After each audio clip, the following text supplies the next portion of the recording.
Yeah. So, how optimistic are you that as these systems get more powerful, whether they're open source like yours was, or they're proprietary, how much of an issue do you think alignment is in the coming years? I guess it depends a little bit on what alignment exactly means then. So I think the variant of alignment where it's this is an assistant and it should do what you ask it to do. I think that's, just from a practical perspective, it's super valuable to have, to not have to put huge efforts into prompting exactly the thing you want, but just like you had a real human assistant, be able to just give it a task and it will kind of understand what you want and do it, right? At the right level of abstraction with the right amount of, volume, like not too much work, not too little work. That type of alignment I'm a big fan of, right? Then there's the other type of alignment where we can say, well, can we align it such that it, I don't know, doesn't destroy us at some point or has our ethics or something like this? I don't really know how to engage with that discussion necessarily because it tends to go off into super philosophy mode almost instantly. Like after half a sentence, you're in, oh no, but the Mesa optimizer can self optimize beyond transhumanism. And like, I don't know how to engage with that. Like, honestly. So, I mean, for sure, it's probably better to have like a business friendly model that sort of complies with human rights and and proper language than it is to have not. But beyond that, I really don't know. Yeah, that is something that I see you personally, and I don't know how much this is. I don't know exactly where I picked this up, but I have this impression. I kind of see you as actually one of the leading figures in banging the drum, of being lead noisemaker, as you say, of open source LLMs and the the philosophy. I know we don't want to get into philosophy, but but the philosophy that open source is better than proprietary LLMs, and that I mean, there's obviously two big camps on that. So some people would say, well, proprietary is better because that means that if these systems become really dangerous, then if they're proprietary, we can control who's using them. And then the opposite kind of camp, which I believe you're in, is that it's like, well, we should be open sourcing everything we can. That way, just like any other open source software project, you can have as many eyes as possible understanding where the risks are in the system. Yeah, and I think history has pretty much in almost every single case been with the second camp. Like what strange idea is this that if it's proprietary we'll be able to control? No, if it's proprietary, the proprietor will be able to control the rest, right? They'll be able to control the reg like now. Like every big regulation that comes out is completely drafted and lobbied by the big proprietary like providers of whatever is being regulated. This, there are there are people who benefit personally greatly from sort of banging the doom drum on this. On one, it's certainly the big companies like OpenAI being like, "Oh, no one else should have it," right? That's their take. So we should introduce as much regulation as we can so we make sure that no one catches up with us, essentially. And then the other group of people are just the general people who kind of get clout because they have really out there opinions, like all the doomers and all the forever criticizers and so on. And it's just, I mean, it's a pretty straightforward function.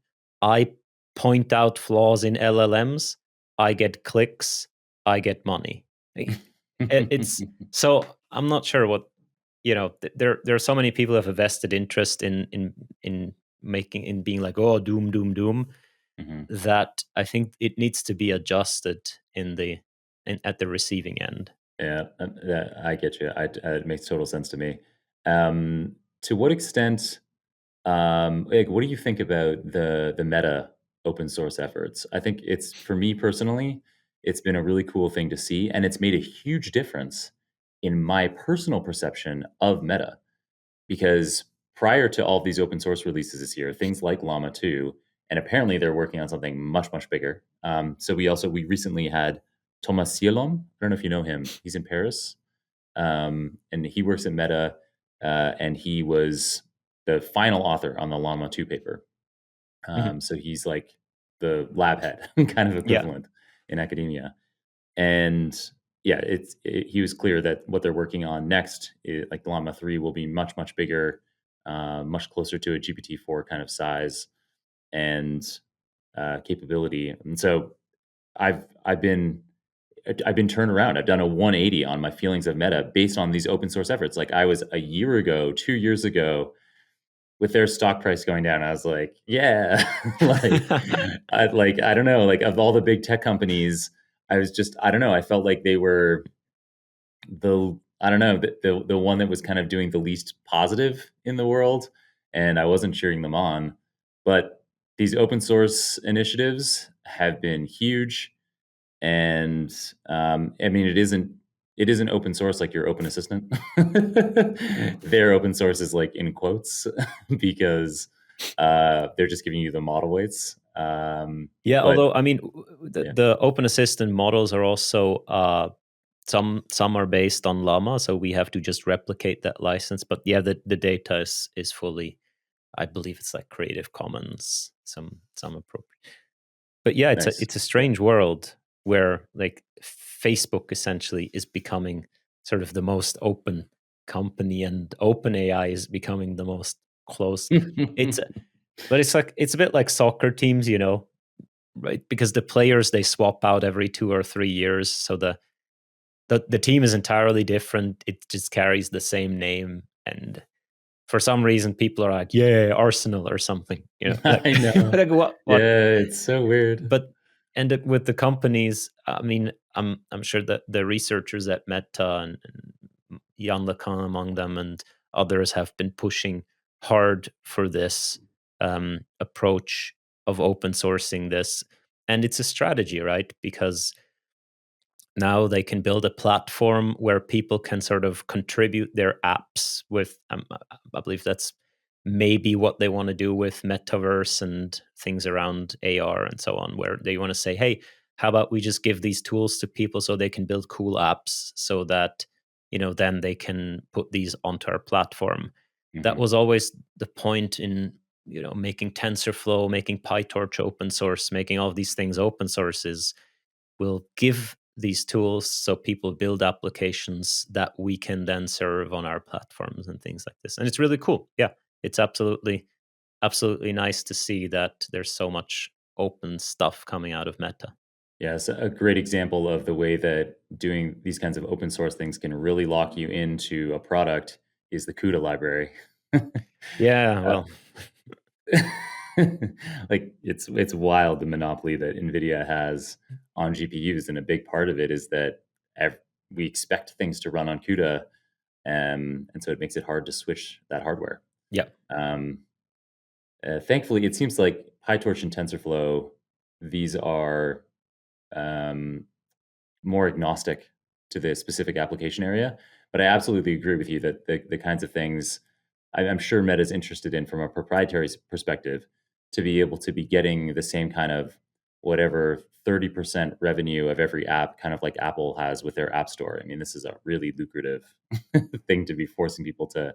You have an iPhone, you've got one app store, all the apps have to go through us, and we get a pretty sizable chunk. Yeah.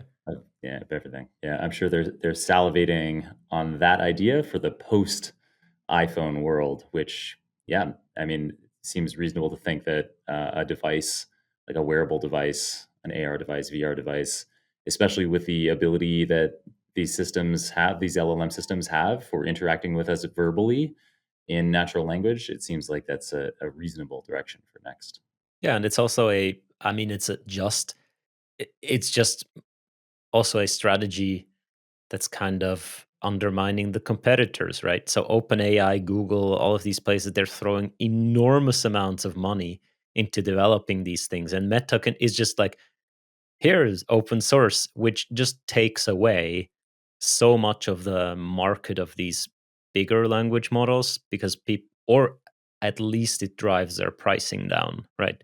Because otherwise people will be like, well, for my application, actually, Llama 2 is completely fine. So I'll just use that, right? It just as a sort of a tactic, it's Mhm. already working out, I think.